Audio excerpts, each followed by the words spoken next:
are you? Who? Who is but the form following the function of what? And what I am is a high school mascot. Oh, right. It's my very good honor to meet you, and for the time being you can call me Elwood. And who, may I ask, am I speaking with? I'm a freshman. I'm a freshman. Good evening, Wenatchee. Allow me first to apologize for this interruption.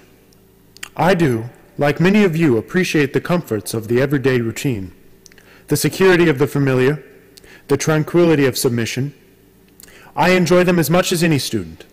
But in the spirit of commemoration, thereby these events of the past, usually associated with someone's death or the end of some awful bloody struggle, a celebration of a nice holiday, I thought we could mark this September the 2nd, a day that is so sadly no longer valued, by taking some time out of our daily lives to sit down and have a little chat.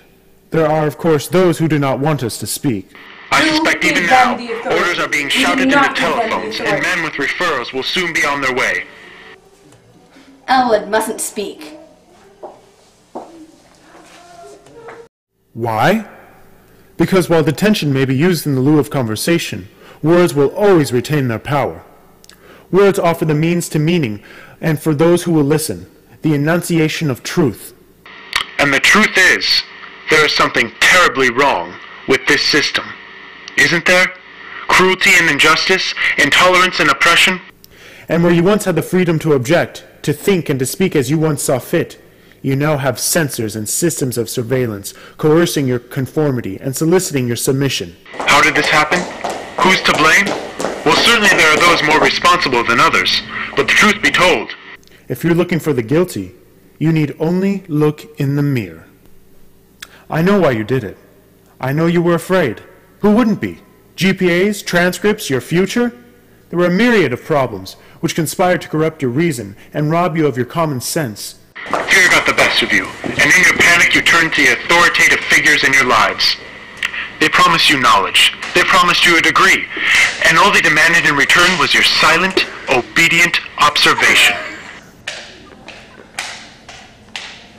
This year I hope to end that silence. My hope is to remind the world that opinion, knowledge, and freedom are more than just ideas. They are perspectives. So if you've seen nothing, if the oppression of free thought remains unknown to you, then I would suggest you let the 2nd of September pass unmarked.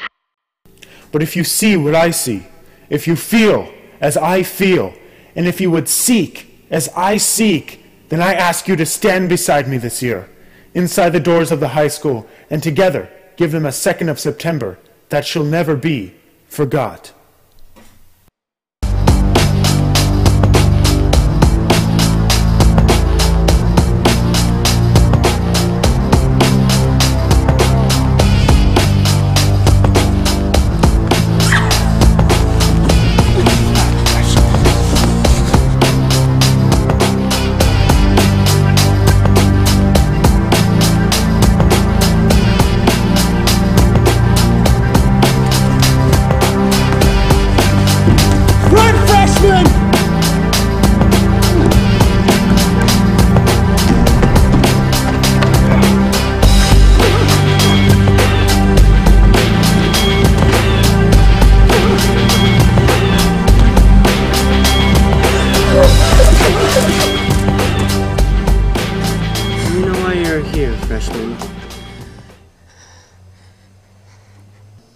You are sentenced to 4 years of public education, attendance policies, detention, a windowless existence, congestion, and submission, the result of which is a high school diploma.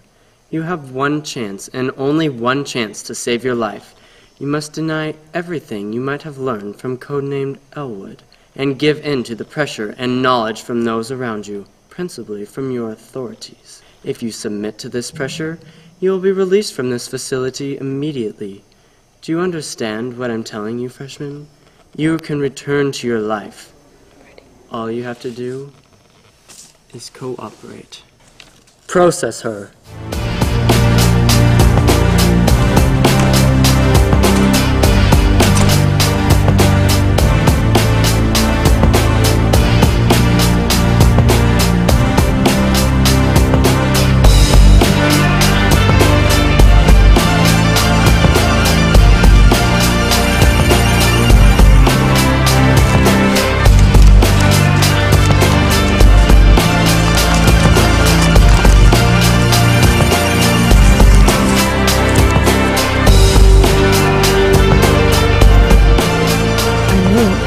There's no way I can convince you. This is not one of their tricks. But I do not care. I am me. My name is Senior. I don't think I'll go here much longer, and I wanted to tell someone about my life. I first attended Wenatchee High School in 2005. I don't remember much of those early years, but I do remember homecoming week. My older sister loved it and used to tell me that the most fun in high school was that week. I find myself enjoying a half-day week even more, simply because I had more time. I never thought I'd recover from the stress and the useless homework, busy work. Our greatest achievements come from our necessity, and mine was when I learned efficiency. With more time, I auditioned for the school play, and came to love the stage. That led me to join choir. It was there that I made my first new friends. Later in life, I joined track. I became a pole vaulter.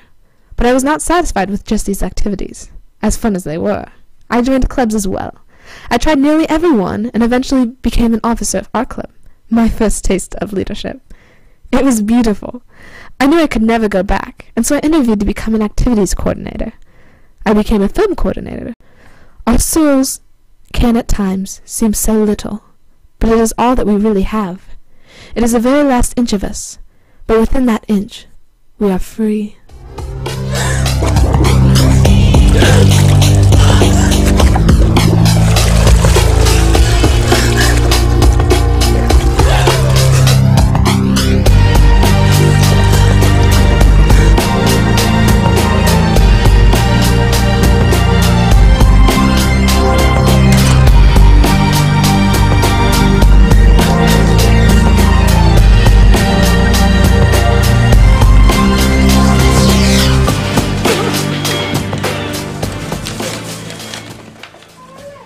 I'd always known what I'd wanted to do with my education, and in my junior year, I began running START.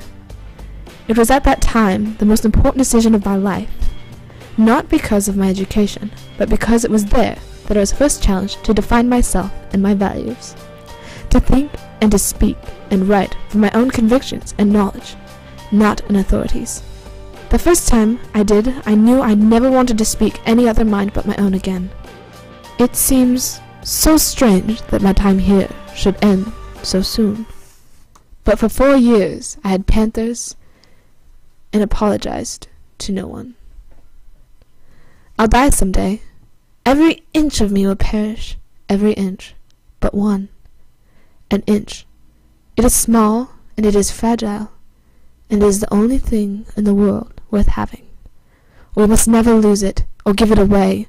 We must never let them take it from us. I hope that whoever you are, you graduate from this place. I hope that the world turns and that things get better. But what I hope most of all is that you understand what I mean when I tell you that, even though I do not know you, and even though I may never meet you, laugh with you, cry with you, or kiss you, I love you. With all of my heart, I love you.